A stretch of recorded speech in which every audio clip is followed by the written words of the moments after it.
Okay, and here I am at part two of my message on Tuesday, June 17th, 2025.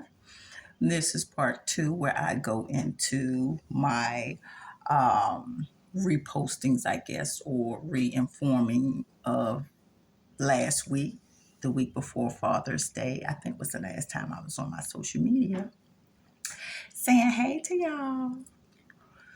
Today, I want to first of all say happy 106th birthday to my grandma, Cora Bacon Harris. She would have been 106 years old on June the 11th. Happy heavenly birthday, Grandma. I also wanted to add another note on to the information that I was given on the Left for Dead documentary. To the person that asked me and said that they had saw or heard this somewhere else, I'm going to co-sign on what you said. Yes, the person that was convicted of my daughter's unaliving in 2010, conviction in 2023. Yes, he did say, and it was brought out in the trial, that when it came to my daughter's case, he had did it right that time. Now, all the other information on that, I'm not going to give. I'm just going to say that yes, that is, because that was a question that I was asked. Kind of threw me off guard because that wasn't particularly in the Left for Dead documentary, but it has been made public information. Yes, that is something that he said. He said that with my daughter, he had did it right that time. That was one of the linchpins in the conviction for him because, running your mouth never, does us too much justice, especially when we've done injustices. So, clear that up. Then I wanted to go into some things you all have been seeing posted on my social media this week.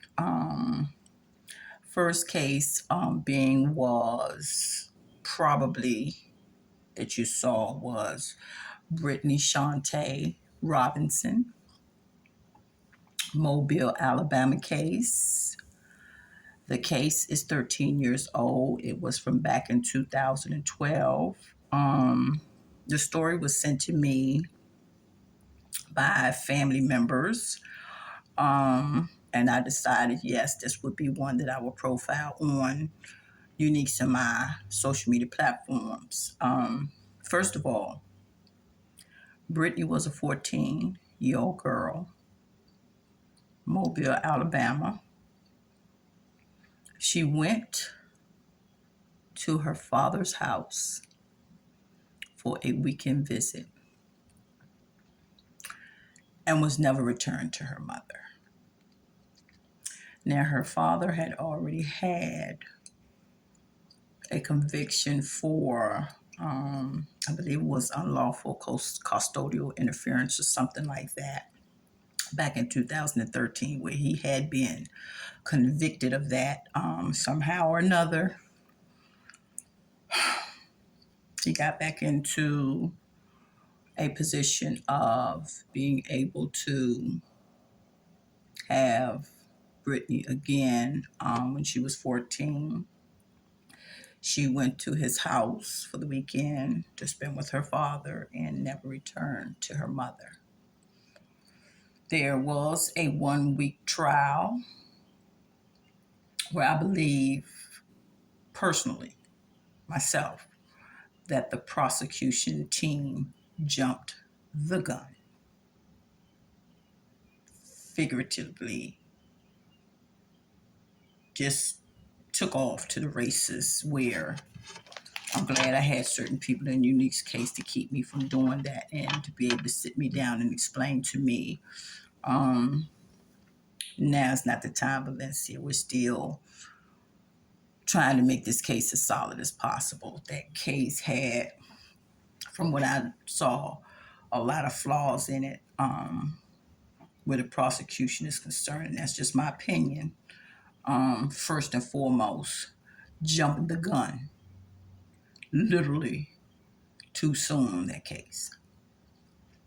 I also want to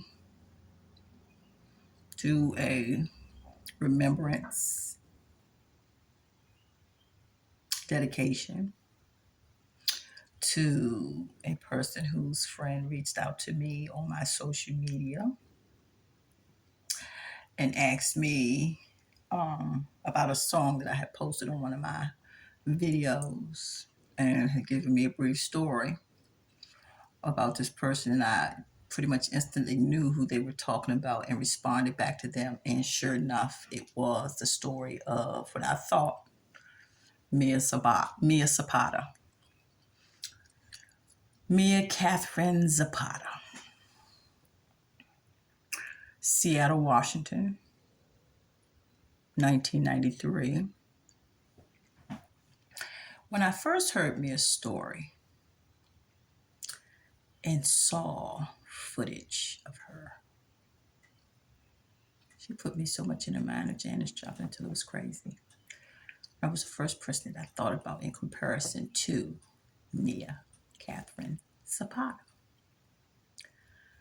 Unfortunately, Mia was unalived at 27 years old, as well as Janis. However,